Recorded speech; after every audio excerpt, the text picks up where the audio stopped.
हाय दोस्तों, हमें स्टार्ट करना है फार्माकोकाइनेटिक्स से। इस वीडियो में हम मेन फोकस करेंगे मेम्ब्रेन ट्रांसपोर्ट पे। फार्माकोकाइनेटिक्स एक क्वांटिटेटिव स्टडी होती है ड्रग्स की। क्या पढ़ेंगे इसमें? ड्रग्स का movement in and through and out of the body. जो भी रिस्पॉन्स होता है इंटेंसिटी का, वो डिपेंड करता है ड्रग के कंसंट्रेशन पे at the site of action. हमें यहाँ पर क्या पढ़ना है, फार्माकोकाइनेटिक्स में क्या क्या कंसिडरेशन लेनी है। ड्रग्स का रूट ऑफ एडमिनिस्ट्रेशन कैसा है, ऑनसेट टाइम ऑफ एक्शन कैसा है और उसका ड्यूरेशन कैसा है, ये सब हम इसमें पढ़ेंगे। तो वीडियो स्टार्ट करते हैं। फार्माकोकाइनेटिक प्रोसेसेस में ड्रग को एक मेम्ब्रेन को क्रॉस करना होता है, उसे बोलते हैं बायोलॉजिकल मेम्ब्रेन। अब ये मेम्ब्रेन क्या है? Basically It involves the transport of the drug across the biological membrane. ये biological membrane समझने की कोशिश करते हैं।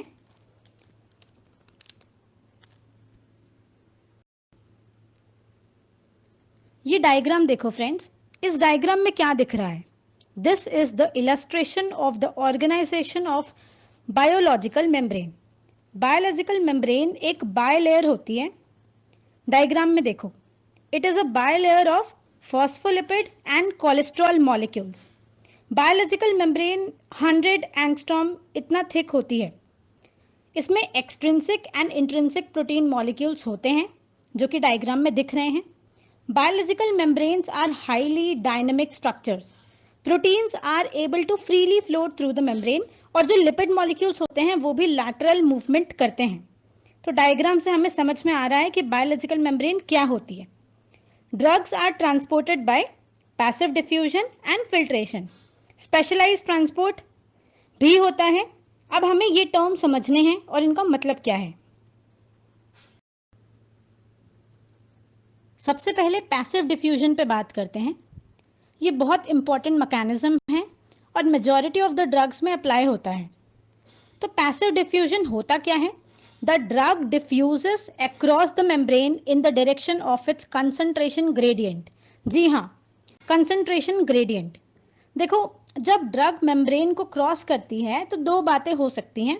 पहला, diffusion along the concentration gradient, मतलब कि हाई से लो जाना, हाई कंसंट्रेशन से लो कंसंट्रेशन में फ्लो होना।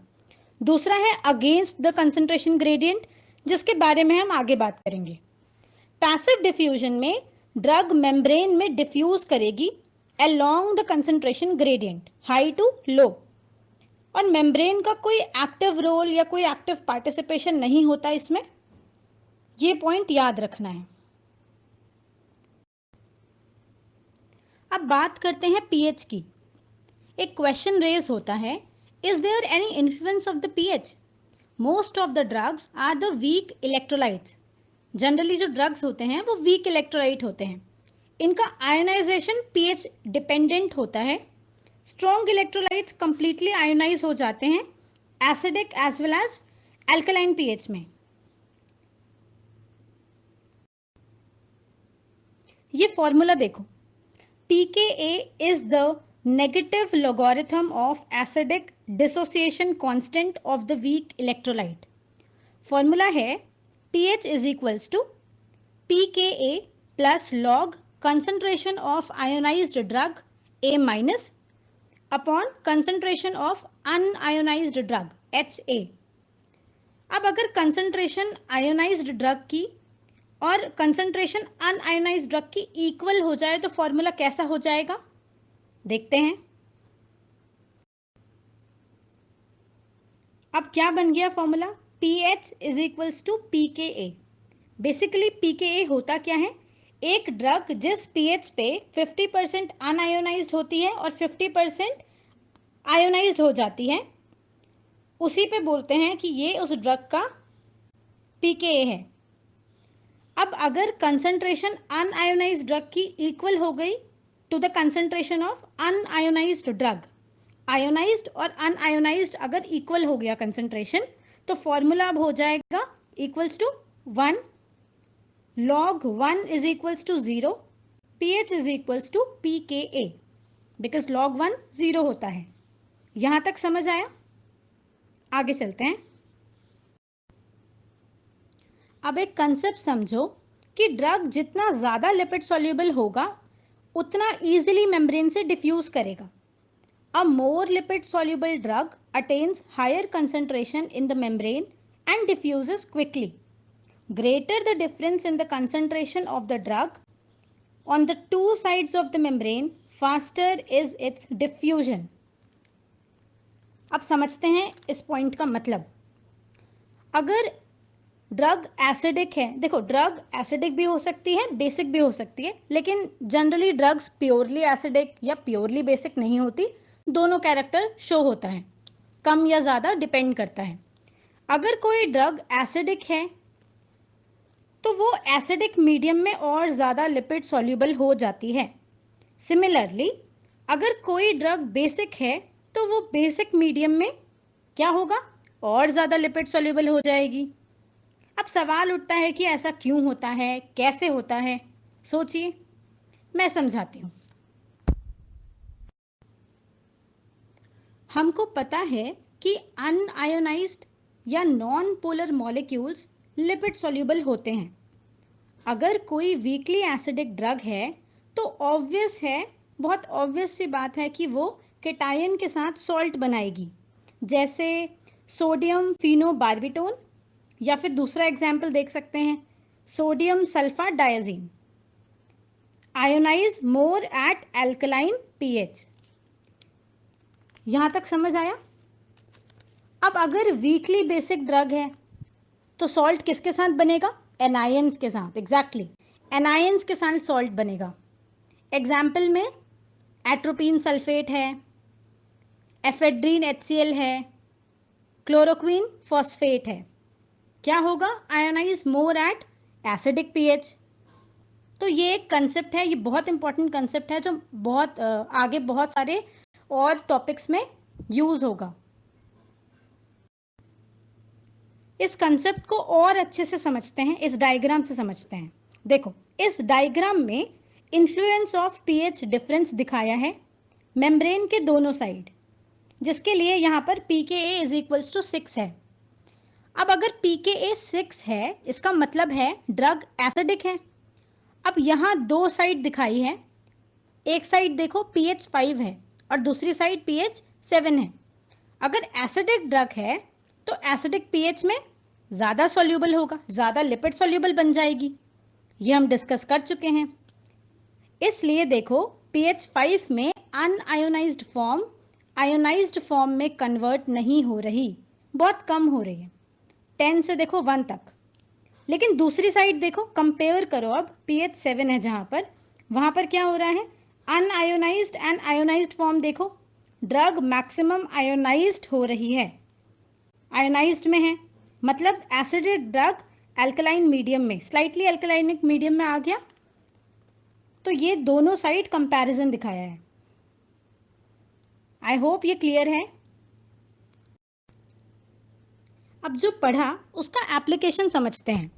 हमारे स्टमक का पीएच कैसा है फ्रेंड्स, यस एसिडिक होता है. अब अगर एसिडिक ड्रग हमारे स्टमक में जाएगी तो क्या होगा, बिल्कुल सही दोस्तों, वो और लिपिड सॉल्युबल हो जाएगी. ये ड्रग हमारे स्टमक के सेल्स में डिफ्यूज कर जाएगी.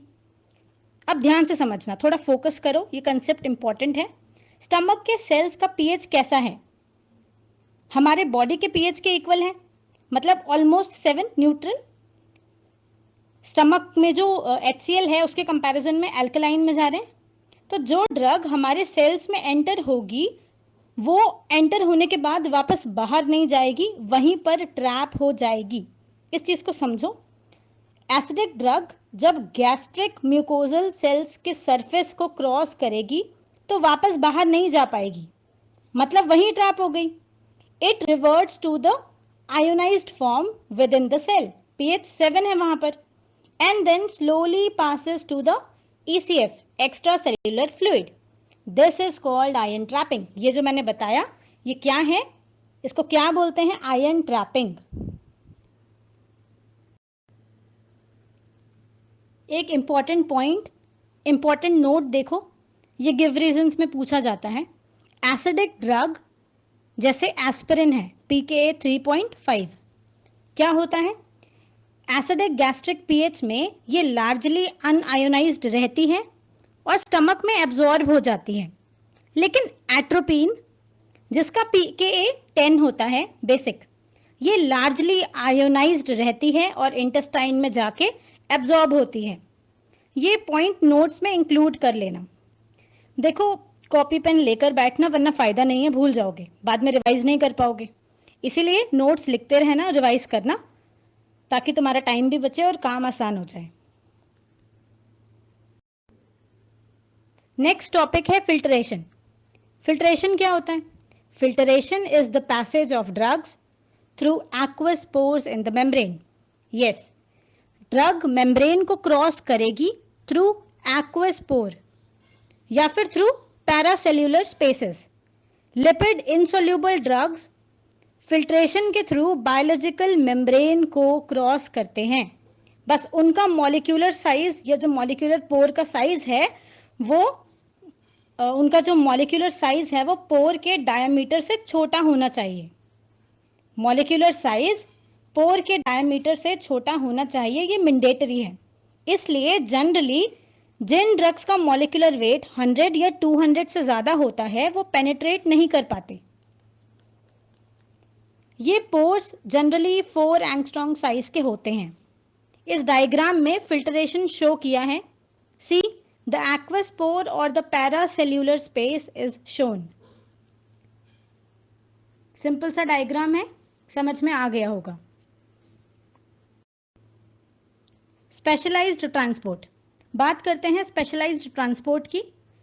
देखो, स्पेशलाइज्ड ट्रांसपोर्ट कैरियर मीडिएटेड होता है या फिर बाय वेसिकुलर ट्रांसपोर्ट, एंडोसाइटोसिस और एक्सोसाइटोसिस। एंडोसाइटोसिस और एक्सोसाइटोसिस हम आगे समझेंगे।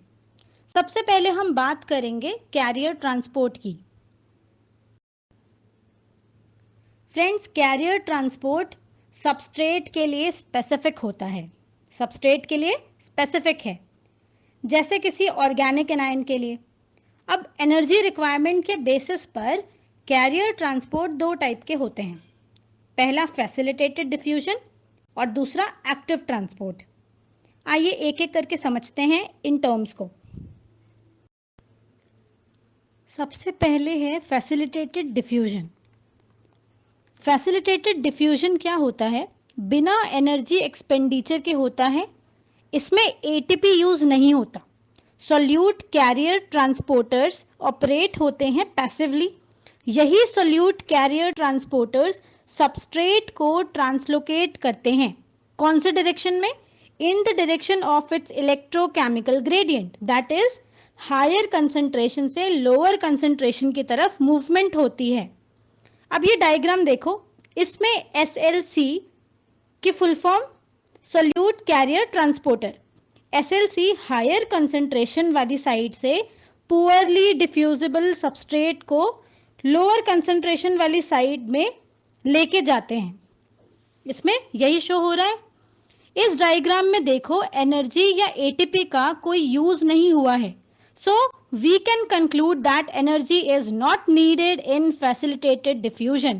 Facilitated diffusion में ATP या एनर्जी की कोई रिक्वायरमेंट नहीं होती। अब देखो, कैरियर ट्रांसपोर्ट का नेक्स्ट टाइप है active transport. It requires energy. ये पॉइंट बहुत इंपॉर्टेंट है गाइस, प्लीज रिमेंबर कि एक्टिव ट्रांसपोर्ट में एनर्जी की रिक्वायरमेंट होती है, क्योंकि इस प्रोसेस में सोल्यूट का transport against it's electrochemical gradient होता है या कंसंट्रेशन ग्रेडियंट होता है। दैट इज हाई कंसंट्रेशन से लो कंसंट्रेशन की तरफ हो रहा है। अगर हाई से लो जाएंगे तो एनर्जी इज नीडेड। एग्जाम्पल में levodopa and methyl dopa are actively absorbed from the gut by aromatic amino acid transporter. So active transport के भी 2 टाइप्स हैं। अब पहला है प्राइमरी एक्टिव ट्रांसपोर्ट, दूसरा है सेकेंडरी एक्टिव ट्रांसपोर्ट। अगर हम एक्टिव ट्रांसपोर्ट पढ़ें, सबसे पहला प्राइमरी एक्टिव ट्रांसपोर्ट। इसमें ABC ट्रांसपोर्टर्स इन्वॉल्व होते हैं। ABC क्या है? ट्रांसपोर्टर मींस ABC ट्रांसपोर्टर की फुल फॉर्म है ATP बाइंडिंग कैसेट ट्रांसपोर्टर्स। इनके इंट्रासेल्यूलर लूप्स की एटीपेज एक्टिविटी होती है। बेसिकली प्राइमरी एक्टिव ट्रांसपोर्ट में एटीपी के डायरेक्ट हाइड्रोलिसिस से एनर्जी मिलती है, डायरेक्ट हाइड्रोलिसिस। अब ये डायग्राम देखो, it shows primary active transport. The carrier ABC derives energy directly by hydrolyzing ATP and moves the substrate against concentration gradient। इस diagram में लो से हाई मूवमेंट शो हो रहा है। एटीपी कन्वर्ट हो रही है एडीपी में, मतलब एटीपी टूटेगी और कन्वर्ट हो जाएगी एडीपी और इनऑर्गेनिक फॉस्फेट में। अब देखो नया टॉपिक, नेक्स्ट टॉपिक है सेकेंडरी एक्टिव ट्रांसपोर्ट। एक सॉल्यूट, मोस्टली सोडियम होता है, इसका डाउनहिल मूवमेंट दूसरे सॉल्यूट को पंप करने के लिए एनर्जी प्रोवाइड करता है। अगर ये दोनों सॉल्यूट सेम डायरेक्शन में मूव करते हैं तो हम क्या बोलते हैं? दिस इज कॉल्ड सिंपोर्ट या फिर को ट्रांसपोर्ट। इस डायग्राम से समझते हैं फॉर बेटर अंडरस्टैंडिंग। दो सबस्ट्रेट दिख रहे हैं, सबस्ट्रेट ए, सबस्ट्रेट बी, दो हैं। यहां पर फ्लो लोअर कंसंट्रेशन से हायर कंसंट्रेशन की तरफ हो रहा है। इस डायग्राम में जो कैपिटल एम है, it denotes the membrane. So this is the diagram showing symport. The carrier moves the substrate A against its concentration gradient by utilising energy from downhill movement of another substrate B in the same direction. इतना clear है? Point समझ आया? अब हम पढ़ेंगे secondary active transport में next type आता है एंटीपोर्ट और एक्सचेंज ट्रांसपोर्ट। अगर पिछला वाला समझ आया तो ये बहुत आसानी से आ जाएगा। इस डायग्राम में एंटीपोर्ट या फिर एक्सचेंज ट्रांसपोर्ट शो किया है। यहाँ ए एंड बी सबस्ट्रेट हैं, दोनों अपोजिट डायरेक्शन में जा रहे हैं। Thus, in antiport, the carrier moves the substrate A against its concentration gradient and is energized by the downhill movement of another substrate B in the opposite direction. Friends, अब हम पढ़ेंगे vesicular transport. इसमें हम बात करेंगे endocytosis and exocytosis. Friends, ये बहुत ही easy concept है और डायग्राम से ही सब कुछ क्लियर हो जाएगा। अब आप ये डायग्राम देखिए। This is an illustration of vesicular transport, endocytosis and exocytosis. यहाँ एक सेल दिखाया है ये डायग्राम में। बी क्या है? कैपिटल बी लिखा है। कैपिटल बी एक बाइंडिंग प्रोटीन है इस सेल के सरफेस पे, और जो कैपिटल पी है वो क्या है? एक लार्ज मॉलिक्यूलर पार्टिकल है। अब बी पार्टिकल बाइंड होगा किससे? इस बी बाइंडिंग प्रोटीन पे। इनकी बाइंडिंग जैसे ही होगी गाइज, इनकी बाइंडिंग होते ही क्या होगा? वैसे ही मेम्ब्रेन एक वेसाइकल की फॉर्म में इनवेजिनेट करेगी। आप देख सकते हैं डायग्राम में, membrane invaginates to form a vesicle. अब ये वेसाइकल इस पार्टिकल को सेल में रख सकता है अपने अंदर स्टोर करके, एक पॉसिबिलिटी ये है अगर हम सोचें, या फिर ये वेसाइकल बर्स्ट हो सकता है। अगर ये वेसाइकल बर्स्ट हो गया या फिर ये वेसाइकल डिसइंटीग्रेट हो गया तो क्या होगा? इस वेसाइकल के अंदर जो सब्सटेंस है वो साइटोप्लाज्म में फैल जाएगा, साइटोप्लाज्म में रिलीज हो जाएगा। तो ये दूसरा पॉसिबिलिटी है। इसको बोलते हैं एंडोसाइटोसिस। सेल के अंदर रखा है, चाहे वो वेसाइकल के अंदर है या वो बर्स्ट होके साइटोप्लाज्म में चला गया, पर है तो वो सेल के अंदर ही। तो बाहर से कोई चीज सेल के अंदर लाकर रख लेना, दिस इज एंडोसाइटोसिस। इतना समझ आया? तो एक और ऑप्शन है सेल के पास, सिर्फ यही नहीं दोस्तों, एक और ऑप्शन है। यहां पर इस पार्टिकल को या फिर इस सब्सटेंस का एक्सोसाइटोसिस भी हो सकता है। जी हाँ, this can be extruded across the cell by exocytosis. आप डायग्राम में देख सकते हैं कि वेसाइकल मेम्ब्रेन के आउटर साइड में ओपन होके सब्सटेंस को बाहर निकाल रहा है, दिस इज एक्सोसाइटोसिस। एंडो में अंदर आ रहा था, एक्सो में सब्सटेंस सेल से बाहर जा रहा है। कैसे जाएगा? इस डायग्राम में जो कैपिटल एस है उसका मतलब है स्टोरेज प्रोटीन, और एक लिखा हुआ है capital T oblique capital H. It represents, या तो ट्रांसमीटर की बात कर सकते हैं जैसे नॉर एड्रेनालिन, या फिर कोई हार्मोन जैसे इंसुलिन का एग्जाम्पल। बेसिकली क्या होता है, कंसेप्ट समझते हैं। वेसाइकल एक्टिवेट होगा, अब धीरे धीरे ये वेसिकल सरक सरक के, खिसक खिसक के, ट्रांसलोकेट होते होते मेम्ब्रेन के साथ फ्यूज कर जाएगा। आराम से मेम्ब्रेन के साथ फ्यूज होगा और फिर ये वेसिकल अपना पूरा कंटेंट बाहर निकाल देगा। बाहर निकालने के बाद this process is called exocytosis. वो वेसिकल धीरे धीरे मेम्ब्रेन के साथ फ्यूज होगा और अपना कंटेंट बाहर पोर आउट कर देगा। आई होप एंडो और एक्सोसाइटोसिस क्लियर है। अब ये जो वेसिकुलर ट्रांसपोर्ट है इसका एप्लीकेशन भी है, so it is applicable to the proteins and other big molecules, इसीलिए हम ये पढ़ते हैं। अगर आपको कोई भी डाउट हो तो नीचे कमेंट सेक्शन में पूछ सकते हैं। चलो फ्रेंड्स, आज के लिए इतना ही। नेक्स्ट वीडियो में मिलते हैं। हंसते रहो, खुश रहो। Thanks for watching. Bye bye.